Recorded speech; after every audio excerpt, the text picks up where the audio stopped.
feito, dá para escalar e ser sempre fazer suas vendas crescerem significativamente. Nosso próximo convidado tem como tema a apresentação Growth Sales, o termo da moda aplicado aos pequenos modelos. Com vocês, Douglas Vidal. Sobe aqui, Douglas. Opa! Bate Fala, aqui, cara. Mackenzie. Bom demais te ver aqui em Brasília, cara. Eu que fico feliz, cara. Tá em Brasília, para mim, é algo surreal. Só tenho que te agradecer aí pelo carinho. Bom demais. Boa noite, galera. Boa noite, galera da Campus que está aqui. Boa noite, campuseiros que estão online. Muito bom estar aqui falando sobre uma coisa que eu gosto muito, que é a parte comercial, sales. E hoje a gente vai falar sobre um tema bastante citado no meio digital, nas internet, redes sociais, tudo, mas muito pouco difundido da maneira correta, né? Então, hoje, quando as pessoas falam de growth, elas pensam muito, isso é algo caro, isso é algo que grandes empresas fazem, isso é algo muito complexo de se fazer, mas, na verdade, a gente vai passar aqui pelo básico do básico do básico, que é, se você é uma empresa, você precisa vender, e se você precisa vender, growth pode te ajudar. E hoje, a gente vai falar sobre o tal do arroz e feijão para empresas, quando a gente está falando de growth, que é como eu consigo trazer o conceito de growth para a minha pequena empresa. Bom, primeiro de tudo, eu sou Douglas Vidal, eu sou fundador e CEO da AIA Psicologia, onde é uma startup, é uma health tech, que nós tornamos saúde mental acessível para a população de baixa renda. Também sou Startup Hunter do BEC, The Black Entrepreneur Club, responsável pela captação de startups para investimentos de fundadores pretos, por fundos fundados por pessoas pretas. São 5 anos já atuando com growth, com o mercado de vendas, com o mercado de parcerias, com o mercado de patrocínio. E é por isso que eu estou vindo hoje compartilhar com vocês um pouco da minha experiência. E, acima de tudo, acho que é importante falar que eu sou um vendedor. Então, não importa se eu estou vendendo a minha imagem, não importa se eu estou vendendo um produto, não importa se eu estou vendendo um serviço. O tempo todo, nós estamos vendendo algo. E, por estar vendendo algo, a gente vai abordar esse tema, que é: o que é vender? Essa é uma pergunta. Vender, na verdade, né, é uma daquelas palavras que a gente fala tanto no dia a dia, que muito pouco tempo passa se perguntando o que é isso, o que significa vender, da onde vem essa prática, da onde vem essa técnica, o que significa isso. Então, hoje, quando eu venho aqui compartilhar com vocês, eu vou falar a minha visão de vendas, que é: vender é resolver um problema alheio. Não importa se o seu problema vai ser resolvido com um serviço ou se o seu problema vai ser resolvido com um produto. Vender é resolver um problema de alguém, seja uma empresa, seja uma pessoa, não importa o que seja. Vender é resolver um problema. E a arte do que a gente faz, que é growth, nada mais é do que ampliar essa venda para mais pessoas. Ou seja, a gente define growth como resolver problemas de um grande volume de pessoas, usando estratégias que principalmente fidelizem clientes. Afinal de contas, todo mundo sabe, ou se não sabe, você vai descobrir agora, que é mais fácil você vender para alguém que já comprou de você quando teve uma boa experiência, do que trazer novos clientes. Dito isso, a gente tem aqui um dado muito triste, divulgado pelo Serasa Experience, onde traz que 4 a cada 10 negócios falidos apontam a área comercial ou a área de vendas como o principal negócio, como o principal problema para o fechamento da empresa. Ou seja, você criou um produto, você criou um serviço, você achou aquilo muito incrível e você começou a vender. Não, as pessoas não chegam no começou a vender. E isso é o problema. Ou quando elas chegam no começou a vender, elas dão de cara com as dificuldades e elas não sabem como contornar isso.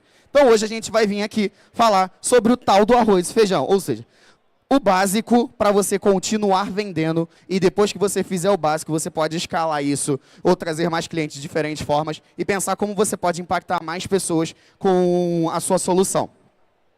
Bom, começando pela real origem das vendas, né? Hoje eu vou passar a primeira parte dessa apresentação mostrando para vocês quais são os erros mais comuns que as empresas cometem ou que as pessoas cometem quando estamos falando de venda. E esse erro, ele permeia diferentes áreas, mas o meu foco aqui vai ser empresas em momentos iniciais ou empreendedores começando agora. Não vou abordar nada muito complexo, o foco aqui são realmente os pequenos e médios empresários.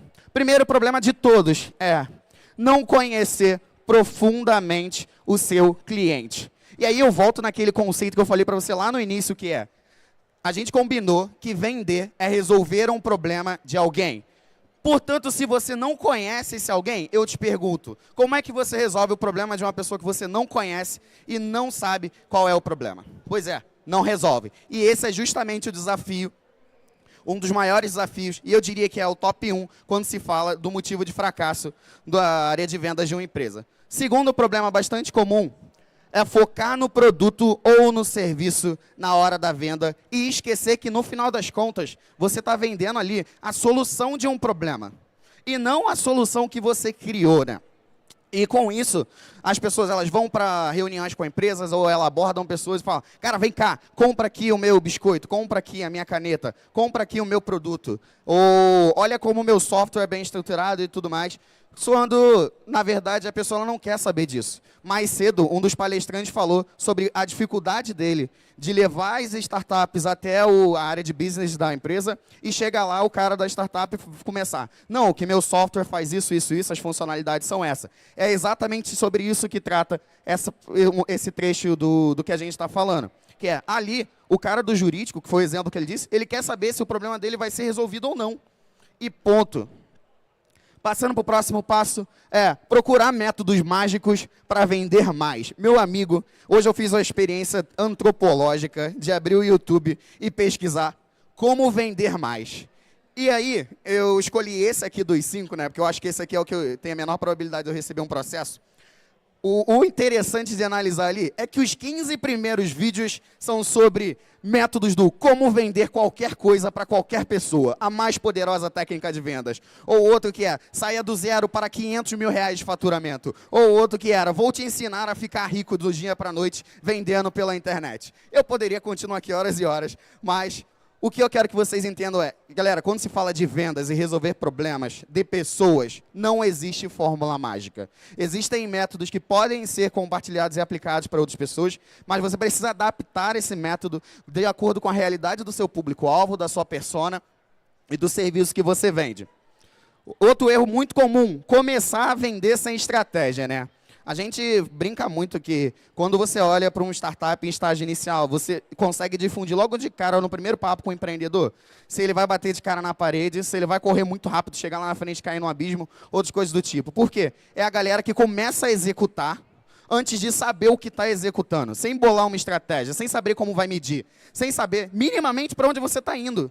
E tem gente que constrói equipe, corre, fale lá na frente, e aí, poxa, o mercado está muito ruim, ou, poxa, o público não quer consumir isso. Então, o ponto de atenção desse daqui é trazer, não vendam sem estratégia. Outro erro muito comum é não explorar diferentes canais de venda.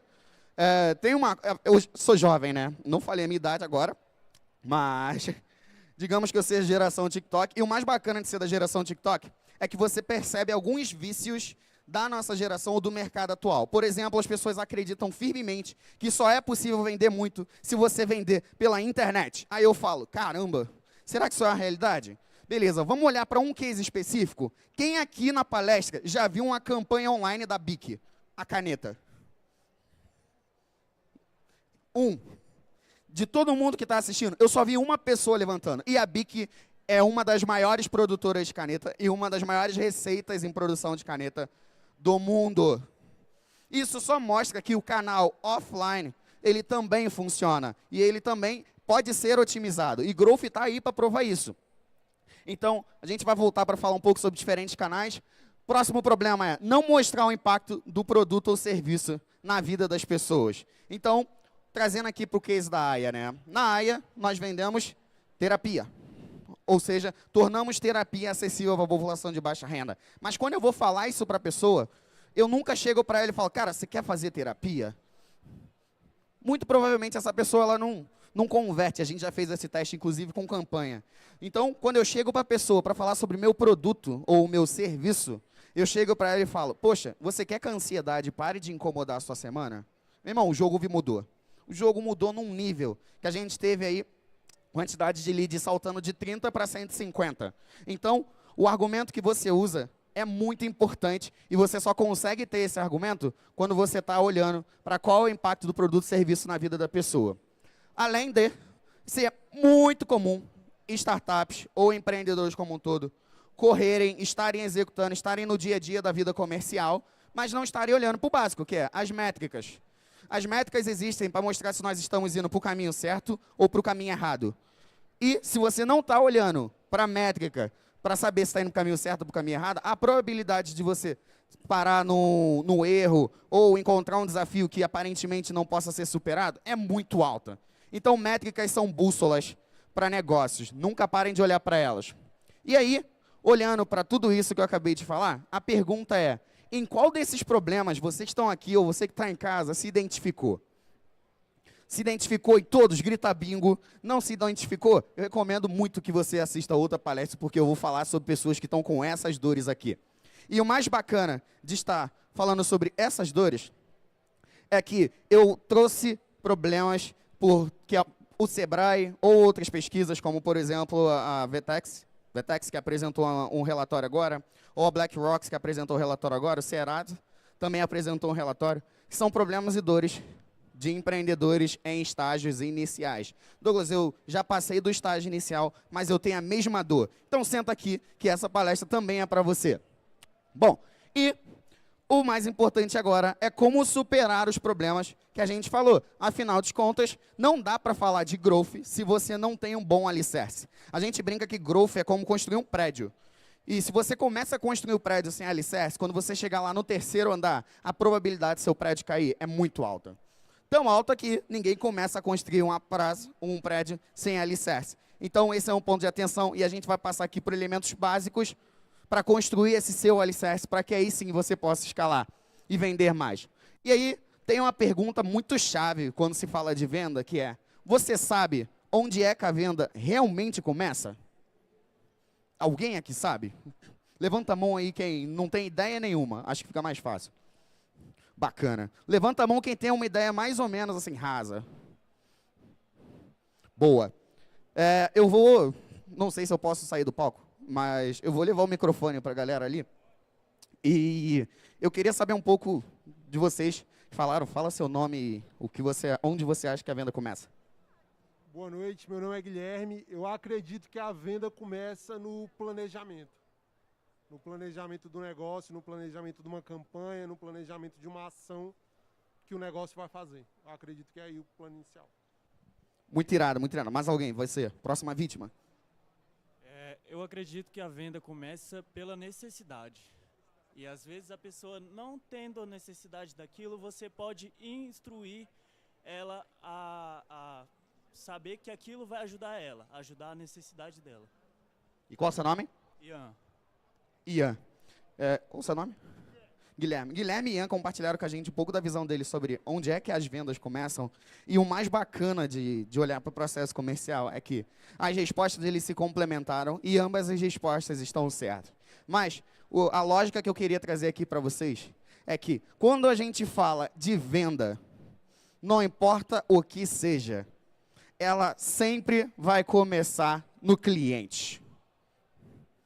Se não existe cliente, não tem para quem vender. Lógico.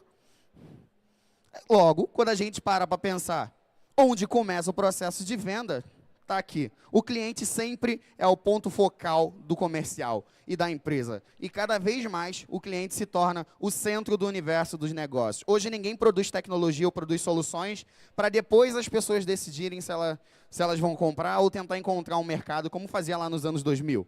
Hoje em dia, você estuda o mercado, entende as dores, vê se faz sentido construir a solução, para aí sim você começar a construir aquilo. Levantar recurso e partir para a jornada, que é o que as startups fazem quando a gente fala para elas que elas têm que validar um modelo de negócio antes de querer escalar, antes de querer trazer um maior volume de clientes. Então, algumas perguntas são essenciais quando nós falamos de conhecer bem esse cliente. E essas perguntas são perguntas estratégicas e primordiais para se fazer quando a gente fala de ir em busca desses clientes. E se você não tem a resposta da pergunta do topo ou da pergunta anterior, não passe para a próxima, porque você precisa responder elas nessa ordem. Douglas, por que nessa ordem? Porque eu testei vários frameworks perguntando de diferentes ordens e eu percebi que existe uma ordem lógica dos clientes onde você pode conduzir uma entrevista de maneira que ele vai te respondendo e você colete mais dados. Então, por isso está nessa ordem. Bom, primeira pergunta e eu considero a mais importante. Quem é esse cliente e quais são as suas características? É um homem? É uma mulher? É um homem ou uma mulher? É cisgênero ou é transgênero? Essa pessoa, ela gosta do quê? Ela não gosta do quê? Ela tem família? Não, mora sozinha. Ah, então se ela mora sozinha, eu tenho que fazer uma campanha orientada para ela. Se ela mora com outras pessoas, eu posso fazer uma campanha orientada para outras pessoas também, de maneira a complementar o que está sendo abordado ali. Então, características básicas sobre o seu cliente são essenciais para isso. E eu digo isso por quê? Porque quando eu comecei a empreender, ninguém parou para me falar isso aqui. Cara, quais são as características e quem é o seu cliente? Vai lá pesquisar.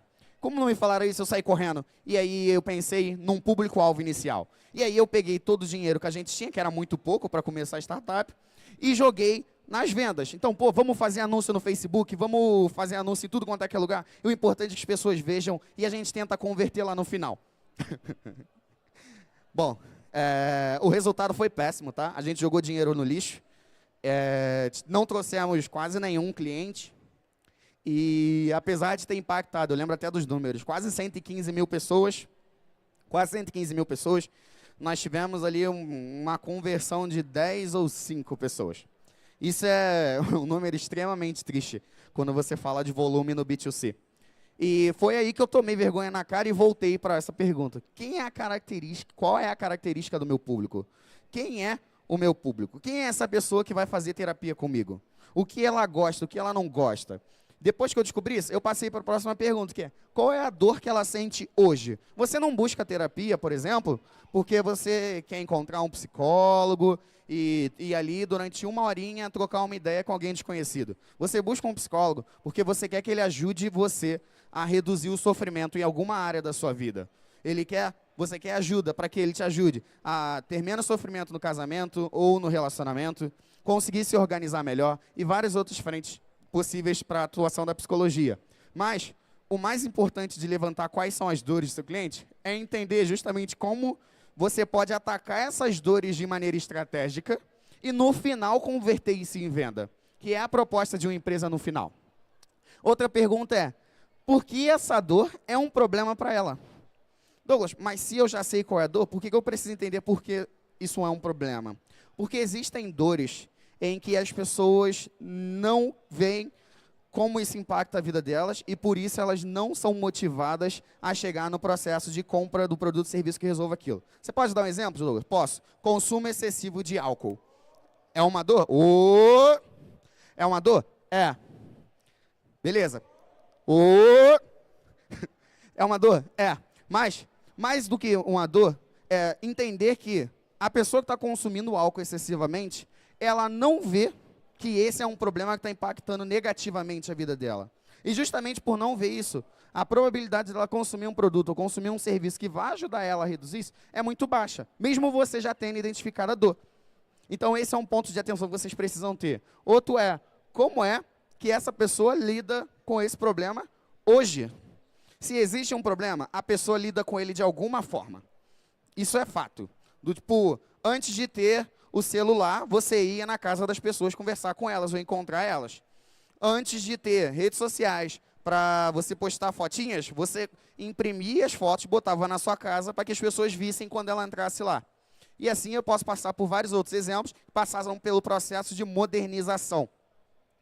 Então, é preciso entender como as pessoas resolvem as dores delas hoje, para que você possa pensar estrategicamente, ver como você vai contornar essa solução que ela já usa. Por quê? Porque se a sua proposta de valor, o seu produto ou o seu serviço não superar a forma como a pessoa resolve o problema hoje, a probabilidade dessa venda se converter é muito baixa. E isso é estatisticamente comprovado. A próxima pergunta que você tem que se fazer falando do cliente é: quanto essa pessoa pode pagar? Ah, Douglas, as pessoas elas não se sentem confortáveis em falar sobre preços, e é uma realidade. O ser humano, especificamente o brasileiro, ele não está acostumado a falar sobre preço. Ah, cara, eu não pagaria R$50 nisso. É uma coisa muito pragmática. Mas você consegue saber o poder de compra da pessoa com perguntas estratégicas relacionadas à classe econômica, por exemplo, à classe social, rotina e tudo isso. Por exemplo, eu pergunto para a pessoa, pô, normalmente, o que você faz nas suas horas livres? Aí a pessoa fala, poxa, eu bebo num bar perto do lago, aqui em Brasília, que eu acho que é um lugar muito caro. Ou eu bebo na Vila Madalena, ou eu consumo teatro todo final de semana da forma XPTO. E aí você vai sabendo que o ingresso de um teatro, ele não custa menos que R$80. E quando custa, ele esgota muito rápido e não acontece com essa frequência. Então, saber quanto essa pessoa pode pagar é estratégico para você precificar o seu produto da maneira correta e evitar, assim, problemas do tipo, você vende um produto que ele é bom e faria a pessoa converter, mas a sua precificação é tão descolada da realidade da pessoa que ela acaba não comprando. Quantas vezes vocês já quiseram comprar algo e olhou, cara, esse preço não faz o menor sentido, mas o produto é ótimo para mim. Exatamente. E eu vou dar um exemplo bem atual sobre uma ferramenta que ela agrega muito valor para as pessoas e eles conseguiram identificar que a precificação deles estava errada. Quem aqui conhece o Typeform? Typeform é um app não, né? É um site que te ajuda a montar formulários personalizados e tudo mais. E quando o Typeform chegou no Brasil, eles vieram com o preço, primeiro, em dólar. E o preço deles em dólar, que para eles era muito barato, para a gente já era muito caro. Afinal de contas, nosso dólar, quando eles chegaram aqui, estava algo em torno de R$4. Viu? Faz tempo. E as pessoas começaram a reclamar, os fóruns do Typeform ficaram muito cheios de reclamação sobre preço. E aí, no final do ano passado, para início desse ano, eles fizeram toda uma transição de um novo modelo de precificação. E aí eles saíram do que antes era $25, então você pode imaginar que é bem caro, $25 para um formulário, para $15. E pode parecer uma redução pequena, né? Mas, pô, $10 de diferença, meu amigo. Estamos falando aí de bastante dinheiro em volume. E por último, mas não menos importante, é territorialidade. Afinal de contas, o território onde a pessoa está dita qual é a cultura, quais são os hábitos e quais são os padrões de consumo das pessoas. Então, se eu estou falando com pessoas de Brasília, existe um padrão de consumo Brasília. Eu sou do Rio de Janeiro, não sei se meu sotaque entregou, muito provavelmente. E lá no Rio de Janeiro, o padrão de consumo é, nós compramos muita coisa desnecessariamente, as pessoas gostam de gastar dinheiro saindo, ou seja, vou encontrar amigo, vou para o barzinho, outras prioridades. O consumo de arte no Rio de Janeiro é muito baixo e as pessoas gostam de comprar tudo online porque elas não querem sair de casa. Nossa, Douglas, essa parte parece com muitos outros estados. Sim, parece. Mas o importante é, o Rio de Janeiro tem características do Rio de Janeiro. Então, vender e criar uma campanha para o Rio de Janeiro é vender e criar uma campanha para um público com um padrão de consumo X, hábito Y e tudo mais. Então, um ponto de atenção que vocês têm que ter sempre é olhar para onde essa pessoa vive e como isso impacta na sua estratégia comercial. Passando para o próximo, que é, Douglas, você falou tudo que eu tenho que coletar. Sim, falei tudo que você tem que coletar. E agora a próxima pergunta e a minha próxima passo é, como eu te ajudo a coletar essas informações? Afinal de contas, existem métodos de coleta de informação, mas aqui eu vou tocar as principais estratégias utilizadas, principalmente por startups, e dá certo. Então, começando por como você vai buscar as pessoas, cara, top 1. Nada vai ser mais real a nível de informação do que ligar para o seu cliente. Tem surgido cada vez mais um movimento em que as empresas ligam para você para validar alguma informação, ou o seu colega te liga para validar se você realmente sente aquela dor, ou se as pessoas te mandam uma mensagem perguntando se podem ligar para fazer uma entrevista rápida. E isso acontece por quê? Porque no telefone você tem mais flexibilidade para ir guiando a pessoa nas suas perguntas. Pelo telefone, você consegue fazer isso num tempo mais rápido, então 5 minutos de papo dá para você coletar muita informação. E pelo telefone, as pessoas tendem a atender, tá? Muita gente quase condena a ligação hoje em dia. Em tempo do WhatsApp, eu estar aqui no palco falando que tem que ligar parece uma coisa muito de maluco. Mas o mais interessante de ser do WhatsApp é que o nível de urgência quando alguém te liga, na cabeça da pessoa, é muito maior do que uma mensagem no WhatsApp. Então, se eu mandar a mensagem para 500 pessoas, eu acredito que a taxa de abertura deva ficar algo em torno de 10% a 15%. Então, beleza. Se eu mandar uma mensagem para 100 pessoas, 10 a 15 pessoas vão abrir a minha mensagem. Se você ligar para 100 pessoas, eu te garanto que mais de 70 delas vão atender. Nossa, Lô, como é que você consegue garantir isso? O processo de validação que a gente fez na AIA foi todo construído em cima de ligação. Justamente porque nós testamos nessa ordem inversa o processo, como a gente queria coletar informação sobre o nosso cliente, como a gente queria coletar informação sobre o meu público-alvo. E as pessoas não respondiam. E manda mensagem, manda formulário, e vai, e não vai, caramba. O que está acontecendo? As pessoas não gostam da gente, elas não têm interesse na gente. E aí você volta para a informação essencial. Nós estamos tão rodeados de informação que você não quer despender tempo para coisas que parecem básicas. Tipo preencher um formulário. Ou, sei lá, fazer um comentário numa rede social. Ou responder um stories. Então a ligação performou muito bem para a gente. Mas uma coisa que eu deixo de atenção para vocês o que eu estou ditando aqui não é lei. Eu estou falando as melhores práticas que funcionaram para mim. Para vocês pode ser que um desses daí acaba performando melhor do que a ligação. E aí eu vou falar, é incrível, modifica seu método para utilizar esse em específico. Segundo ponto, entrevistando na rua. Entrevistar pessoas presencialmente gera muito impacto. Você consegue ver quais são as reações dessa pessoa, sobre qual é o ponto de conversa que ela se sentiu mais interessada, sobre resposta mais descontraída, tipo, eu não sei. E aí você pergunta, poxa, mas por que você não sabe? Aí você vê que a pessoa, na verdade, ela se sente meio tímida para responder algumas perguntas específicas. Logo, se entrevistando a pessoa você percebeu aquilo, você não vai botar aquilo no digital, porque a probabilidade dela não responder é alta. Então, esse é um ponto de atenção. A Campus sempre é um ótimo laboratório para validar hipóteses entrevistando pessoas. As pessoas aqui são abertas, elas vão te dar 5 minutos de atenção. E se você quiser começar, tipo, Douglas, eu estou com a minha empresa já há um tempo, eu acho que o meu público-alvo são mulheres com filhos. Cara, dá uma volta aqui, procurando mulheres com filho. Para elas, pergunta, você pode me dar 5 minutos de atenção para eu perguntar? E aí sim, você vai conseguir ter as suas respostas e validar. Outro ponto, entrevistando online. Graças à pandemia, o Meet e o Zoom ficaram bem famosos e as pessoas já estão acostumadas a conversarem com você online. E isso te dá brecha para romper os seus limites territoriais quando a gente está falando da construção e do entendimento do seu público em outros estados. Por exemplo, eu tenho clientes da AIA em 7 estados diferentes. E quando eu quero entender o que motivou a pessoa lá do Paraná a fechar com a gente do Rio de Janeiro, eu pego, mando uma mensagem para a pessoa, pergunto, pô, você teria 5 minutos de conversa para a gente online? E entrevisto ela pelo Google Meet. Então, esse é um outro processo muito importante. E aí, por último, e o mais raiz de todos, digamos assim, né, são os famosos formulários. Mas uma coisa, um ponto de atenção que eu dou para vocês graças ao Google Formulários, todo mundo começou a criar formulários. E como todo mundo começou a criar formulários, a grande massa das pessoas já estão de saco cheio de preencherem formulários. Então, vocês podem ver isso pelas empresas que agora você tem que preencher formulário de satisfação, depois formulário de performance, formulário de não sei o quê. Ou quando quando você para fazer uma compra, a pessoa fala, você pode preencher um formulário rapidinho para contar como foi a sua experiência e tudo mais. Todos os 4 métodos aqui funcionam.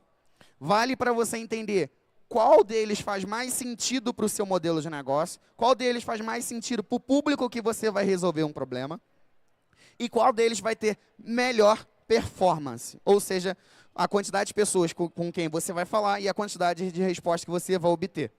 Então, sempre analisem isso. Passando para o próximo passo, monte a estratégia comercial.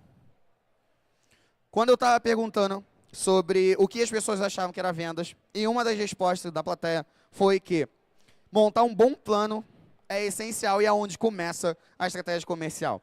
E, de fato, isso está correto. Se você está resolvendo o problema de alguém, você precisa se organizar para resolver o problema dessa pessoa.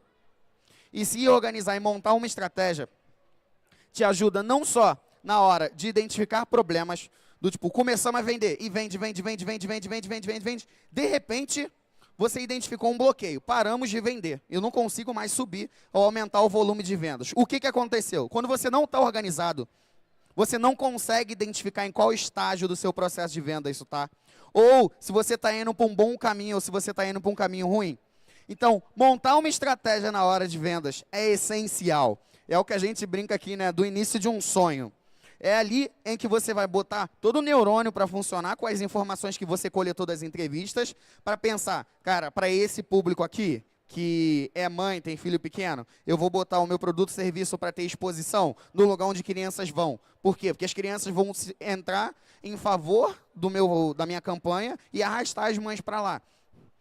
Ou, quando eu for pensar em como eu vou botar um produto no mercado, os produtos que forem mais atrativos para a criança, eu vou botar embaixo, porque são elas quem vão encher o saco da mãe para converter. Então, quem é o seu público-alvo ali para vender? As mães. Quem é que você vai atrair? As crianças. E você só consegue pensar em estratégia nesse formato, ou ter esse tipo de retorno, quando você tem uma boa estratégia, ou quando minimamente você botou no papel como você vai atacar o seu cliente, como você vai ajudar essa pessoa a reduzir a dor dela, como você vai resolver o problema da empresa ou da pessoa. Beleza. Tem uma frase muito importante quando a gente fala do processo de vendas, é que existe uma glamorização gigantesca a respeito do processo comercial e da área de vendas. Não, cara, que eu acho que para começar a vender bem, eu preciso de um CRM bem estruturado, de um funil de vendas bem estruturado, de framework X para atuação, de um público-alvo assim, assim, assim. Eu preciso contratar tal empresa porque eles são os melhores fazendo isso e eles têm todos os recursos possíveis. Galera, vender não é glamour. Vender é fazer o básico, é fazer o simples, é seguir o que está escrito na frase atrás de mim. É começar onde você está, usando o que você tem e fazendo o que você pode. Douglas, eu não tenho um centavo, mas eu quero começar hoje a vender o meu produto. Meu irmão, se tu não tem um centavo nem para botar em ads, levanta, vai andar na rua e vender o seu produto, gastar sola de sapato. Não pense que essa é uma estratégia ultrapassada e que não dá certo. Muitas empresas sobreviveram durante muitos anos botando vendedor para andar na rua. Se as empresas cresceram, se tornaram essas big corporates que a gente tem hoje no mundo, botando vendedor na rua, o que está te impedindo de bater pé na rua e encontrar pessoas para comprar o seu produto ou serviço? Eu gosto muito do mercado de São Paulo, porque São Paulo é um lugar que tem uma zona comercial muito forte. Então, se você é B2B, por exemplo, você tem a liberdade de andar por São Paulo, bater no prédio das empresas. Cara, olha, eu estou vendendo, eu estou construindo uma solução que vai resolver esse problema. Você tem interesse? Ele vai falar, não. Você vai no segundo, você vai no terceiro. Chegou no quarto, ele falou, vou querer. E aí você fez uma venda. Quanto você gastou de dinheiro para fazer isso? Tempo de perna, não gastou dinheiro. Então, o recurso que você está usando ali é tempo.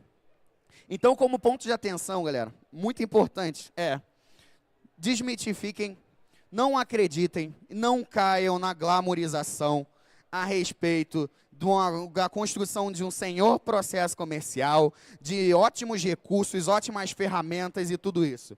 Às vezes, uma boa planilha, um telefone funciona melhor do que um CRM muito bem estruturado. Muito melhor.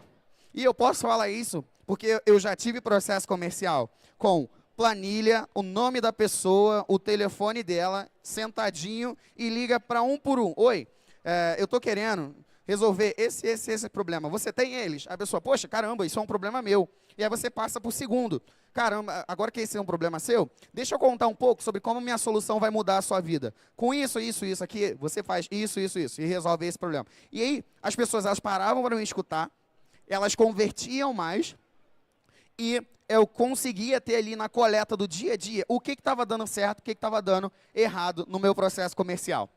Ah, mas Douglas, isso é nada escalável. Pois é, galera, aqui eu não estou falando de escala. Eu estou falando para começar a vender e eu estou falando para vender bem. Então, para vender, você precisa botar na sua estratégia coisas simples, que economizem recurso, que otimizem os resultados. Então, não caiam no glamour. E eu bati nessa tecla algumas vezes, porque eu quero muito que vocês saiam daqui minimamente com a ideia de que, cara, eu não preciso ter uma coisa muito bem estruturada para começar a vender, mas eu preciso de um arroz e feijão bem feito para procurar mais clientes. Outro ponto importante é construa perguntas sobre as 5 principais dores do seu cliente. Quando a gente fala de coletar informação do cliente, mais importante do que o que ele vai comprar é qual o problema que eu vou resolver. Então, quando vocês montarem a estratégia de vocês e forem ali coletar as informações, vocês vão encontrar várias dores, várias. Dos todos os mais variados tipos possíveis. Por exemplo, quando eu estava fazendo as entrevistas para a AIA, uma coisa bem constante era, eu ligava para a pessoa, e aí eu já tinha um padrão, pô, ansiedade, burnout, depressão, ataque de pânico, piriri, pororó. Pum, essas daqui são as que aparecem mais. Aí, às vezes, eu ligava para as pessoas e elas falam assim, nossa, eu tô tendo problema com o meu filho porque ele tem uma deficiência que eu não consigo lidar. E eu falo, poxa, que incrível, cara. É uma dor nova, é um público novo. E só foi possível porque eu estava entrevistando. E aí, no final, que eu coletei todas as dores, eu ranqueio elas. Douglas, como é que você faz isso? Eu vou lá na planilha, ponho as dores e eu dou nota para elas. E aí, depois eu ponho o filtro para ranquear elas por nota. Ou seja, simples, prático, rápido, e todo mundo sabe usar uma planilha. Ou deveria, mas o YouTube é ótimo para aprender, galera. Bom, levantou quais são as 5 principais dores do seu cliente? Vem o próximo, que é, você vai montar 5 argumentos de como você vai resolver as dores daquela pessoa. Afinal de contas, você está ali para resolver o problema dela, não para vender algo. Então, depois de levantar as dores, monta os 5 argumentos. Montou os 5 argumentos? Agora sim a gente passa para o próximo passo, que é definir qual vai ser o meu canal de vendas. Meu canal de vendas vai ser offline, online ou híbrido? Beleza, eu vou testar começando pelo offline. E aí você pode começar pelo offline, olhando para estandes como esse, botando uma plaquinha no lugar que tem o seu público, botando a sua marca em espaços que façam sentido, participando de eventos como a Campus Party e levando a sua marca. Bota uma blusa com uma das dores lá, aqui ó. Eu não consigo pensar, vou dar um exemplo do nosso amigo da impressão 3D. Ele vende uma solução de criação de tecnologia Maker. Tô certo, amigo? Bom, criação de tecnologia Maker e ele torna isso acessível para a comunidade. Bota aqui, ó, transforma sua comunidade numa nova realidade tecnológica e sai andando pela campus. Pelo menos uma pessoa vai parar para te perguntar o que é aquilo. Porque as pessoas leem o que está na blusa das outras. Botou, Douglas, isso é um canal de venda? Com certeza. É um canal de venda offline, que apesar da geração agora condenar bastante, funciona muito bem. Afinal de contas, não é à toa que marcas pagam para botar a marca delas em diferentes lugares offline, ou jogos de futebol. A gente está no campo de futebol, tem várias paredes que estão com marcas lá, e tudo isso são formatos de divulgação offline. Só que aqueles formatos são mais caros, né? Você consegue fazer algo mais simples, tipo botando um totem numa padaria, se você vende um serviço de consumo para o público-alvo que está ali, outras formas. O mais importante é, galera, criatividade na hora do canal de venda é muito importante. Eu torço que vocês tenham assistido a palestra da Mona. Ela falou um pouco sobre criatividade e como você podia usar métodos para romper os bloqueios da sua criatividade e, portanto, ter ideias mais bacanas, conceitos novos e novas informações. E onde é que você aplica essa criatividade que a Mona falou para vocês durante 55 minutos? Aqui, definindo qual vai ser o seu canal de venda. Se eu não me engano, uma das estratégias que ela usou, que ela trouxe como exemplo, foi que ela trouxe um sticker do Instagram, onde era um bonequinho balançando a cabeça e funcionou muito bem. Ou seja, qual é o canal que o cliente dela estava? Redes sociais.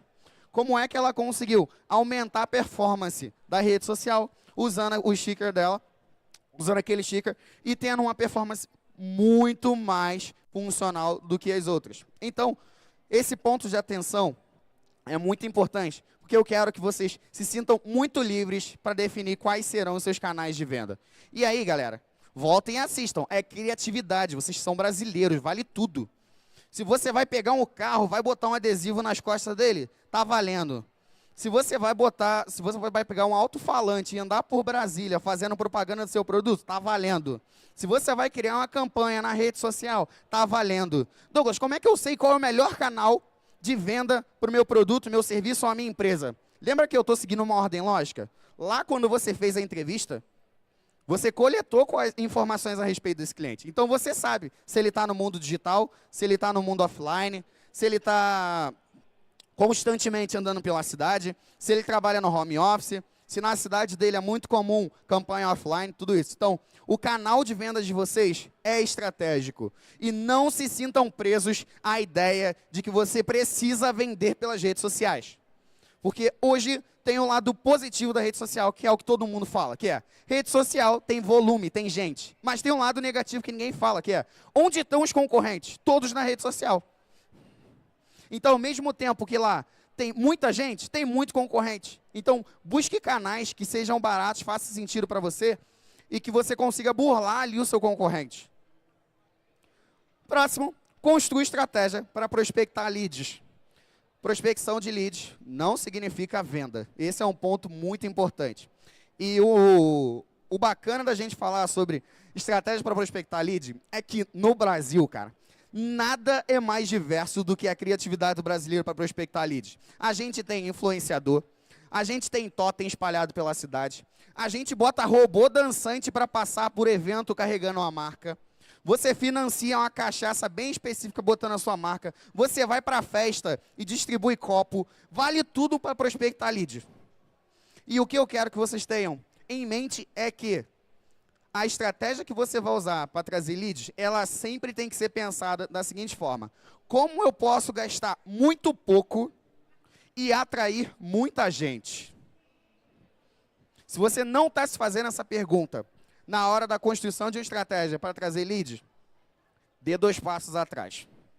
Então, agora que você já entendeu o seu público, construiu uma estratégia de prospecção de leads, você sabe quais são os seus canais de vendas, e você está atento sobre quais são as organizações importantes para a sua empresa, ou quais são as marcas importantes para a sua empresa, passa para o próximo passo, que é precisa organizar as métricas a respeito do que você está trabalhando. Galera, métricas são bússolas. Se você tem uma empresa, se você tem um negócio, ou se você trabalha numa empresa e você não tem uma bússola falando para onde é o norte, muito provavelmente você tem um problema, ou você tem uma má performance. Então, pontos de atenção para vocês é, sempre definam quais são as métricas estratégicas para o seu negócio, para o seu processo comercial. E mais importante do que escolher as métricas, é organizar essas métricas. Então, seleciona bem quais são as suas métricas e não caiam em métricas de vaidade. Douglas, o que é métrica de vaidade? Eu acho muito engraçado quando alguém contrata uma consultoria de vendas e a pessoa ela fala, aí eu falo, pô, vamos trabalhar fazendo um post no Instagram dessa forma, e aí a gente vai mandar panfleto para essa cidade aqui, nessa quantidade e tudo mais, e a pessoa vira assim, poxa, e quantas impressões vamos ter no post? Aí eu falo, pô, impressão é uma métrica de vaidade, para o que a gente está querendo. Porque no final das contas, ter 1 milhão de impressão não vai me garantir venda. Então, quando o cliente chega, eu sempre educo ele, para ele entender que métricas objetivas e diretas do seu negócio são mais funcionais do que ter milhares de métricas e que não dizem nada. Agora que você já entendeu tudo isso, montou uma boa estratégia e você precisa validar, galera, vai para a rua. Não é ficar pensando, embolando as estratégias e piriri pororó. Eu dei aqui passos para vocês seguirem e com esses passos vocês precisavam seguir na cronologia que eu falei, para a construção do seu público-alvo, entendimento das dores, construção de objetivos da sua campanha ou da sua venda, depois organizar as suas métricas e colocá-las em algum lugar. E agora o que eu estou falando para você é, eu passei aqui 50 minutos falando com vocês. O que eu espero é que vocês implementem isso na empresa de vocês. Lembrando daquela frase que eu falei, que é, cara, começa com o que você tem, fazendo o que você pode. E esquece o glamour que existe na rede social ou nas milhares de estratégias de vendas. Foca em fazer o seu e fazer muito bem feito. Entenderam? Então, eu espero muito que o negócio de vocês prospectem. Queria agradecer bastante ao Sebrae pelo convite para estar aqui falando um pouco com vocês sobre vendas. E também para falar que se vocês quiserem mais dicas sobre estratégia para melhorarem as suas vendas e terem aumento de performance, vocês podem me acompanhar nas redes sociais. O meu @ é douglas.vidal com 3 L's, está aqui embaixo, mas se vocês escanearem esse QR Code, vocês vão achar meu perfil. Lá eu estou normalmente postando dicas e conteúdos a respeito disso. E eu espero muito que vocês implementem o processo de vendas. Vocês aqui presencialmente, vocês aí na internet, implementem essas estratégias de vendas para fazer um arroz e feijão bem feito. E aí no nosso próximo papo, que vai ser na Campus São Paulo, eu vou estar falando sobre, agora que você já tem um arroz e feijão bem feito, vamos pensar em como transformar esse arroz e feijão em estrogonofe. Beleza? Bom, seguindo a plaquinha, eu acho que agora é o momento de dúvidas, temos tempo para dúvidas. Primeiro, muito obrigado por assistirem, galera, e estamos aqui disponível para dúvidas que vocês tenham. Também vou estar andando pela campus. Alguém tem alguma dúvida? Pergunta? Cases de negócios de vocês, que vocês acham que seja bacana trazer? Dou-lhe uma, dou-lhe duas, dou-lhe três, vendido. Bom, muito obrigado, galera. Vejo vocês na Campus de São Paulo. É sempre muito bom estar presente aqui. E olha quem volta aqui, meu querido Mackenzie, para fechar esse painel incrível. Obrigado, Douglas. Tenho certeza que a galera de casa tá com muita salva de palmas para você. E a